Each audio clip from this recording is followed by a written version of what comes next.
Nah, masyarakat tahu habis tangkap langsung nyambut. Tidak seperti itu, prosesnya itu panjang. Setelah kita lakukan penangkapan, kita tahan 20 hari, kemudian pemberkasan itu maksimal paling cepat itu 2 minggu. 2 minggu itu katakan 14 hari dan sebagainya, itu baru siap berkas kita kirim ke jaksa.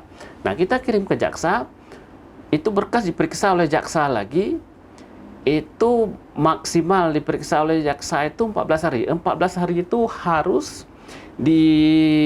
ditentukan oleh jaksa. Ini lengkap P21 atau P19, satu berkas dikembalikan.